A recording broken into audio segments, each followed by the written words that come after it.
अस्सलामुअलैकुम वरहमतुल्लाह। उम्मीद है आप सब लोग खैरियत से होंगे, हम भी खैरियत से हैं। उम्मीद है आप लोगों ने हमारा इससे पहले वाला वीडियो देखा होगा जिसमें हमने तक़वा, इस्लाम और अताअत पे बात की थी और ये कहा था कि अगले एपिसोड में हम बताएंगे कि रोज़ा तक़वे की तरबियत कैसे करती है। थोड़ा सा वो पॉइंट ले लेते हैं जो हम लोगों ने ऑलरेडी डिस्कस किया है। यही कि दुनिया में अल्लाह ताला ने हम लोगों को इम्तहान में डाल रखा है, तो खुदा चाहता है कि हम सब लोग अल्लाह ताला की हर हाल में अताअत करें, दुनिया के हर मामलात में, हर एस्पेक्ट्स में, जिसमें हमें झूठ नहीं बोलना है, हमें लोगों का माल नाहक नहीं खाना है, हमें किसी की हक़ तलफ़ी नहीं करनी है, लेकिन हमारे अंदर की जो ख्वाहिशात हैं, जो शैतानियत है, वो उकसाती रहती है कि कोई देख नहीं रहा है तो हम खा लें, और कोई देख नहीं रहा है या किसी और का नुकसान हो तो हमारा फ़ायदा होना चाहिए। इस्लाम क्या है? Islam is the best way of life based upon the highest morals. उच्चतम नैतिकता वाला धर्म है इस्लाम। बेस्ड ऑन हाईएस्ट मोरल वाली जब ज़िंदगी जी जाएगी वो आसान नहीं होगी, हमें अपने आप पे लगाम लगाना होगा।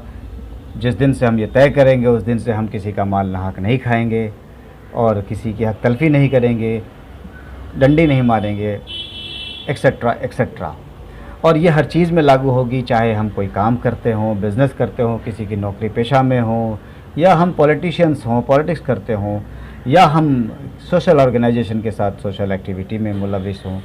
हर हालत में हमें अपने ऊपर लिमिटेशन बनानी होगी, हर हालत में हमारे ऊपर एक हुदूद कायम करना पड़ेगा। और दैट इज़ कॉल्ड द तक़वा when we are showing the highest morals in every aspects of the life, that is called तक़वा। अब आगे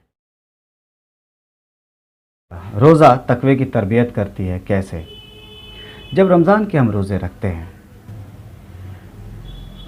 तो 4-5 घंटा बीतता नहीं है कि भूख सताने लगती है, प्यास तड़पाने लगती है, भूख प्यास से इंसान बेहाल सा हो जाने लगता है, तवानाई साथ छोड़ने लगती है, इंसान परेशान सा हो जाता है।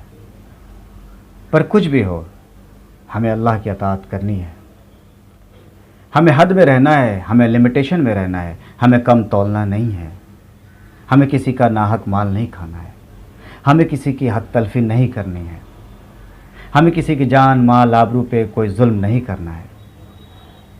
और जब हम ये चीज़ें भूलने लगते हैं तो यही रोज़ा हमें सिखाती है कि नहीं नहीं, तुम तो खुदा के बंदे हो, तुम अपने आप पे ज़ोर लगा के अपने ऊपर पाबंदी आयद करो, तुम्हें हर हाल में अल्लाह ताला की इताअत करनी है।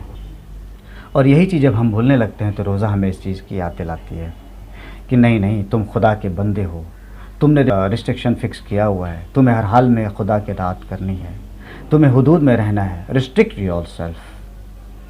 5-6 घंटे के बाद रोज़े में इंसान पर भूख प्यास की शिद्दत भारी पड़ने लगती है, तो क्या चीज़ हमें रोकती है? जो चीज़ हमें रोकती है वो अल्लाह ताला की अताअत ही तो है। और लिमिटेशन में रहना क्या है? वही तक़वा है। और इसी बात की डिटेल स्टडी हम कुरान से कर सकते हैं। So read the Quran with understanding. Quran समझ के पढ़ो, मेरा यही मकसद है, मेरी यही चाहत है, और अल्लाह ताला भी इसीलिए इस कुरान को नाजिल किया है। और बेशक इस किताब में कोई शक नहीं है कि टोटली हिदायत है मुत्तकियों के लिए, परहेज़गारों के लिए। आप अपना ख्याल रखें, लॉकडाउन चल रहा है, घर में रहें, सुरक्षित रहें। आप सब पर अल्लाह ताला की सलामती, मेहरबानी और रहमत नाजिल हो।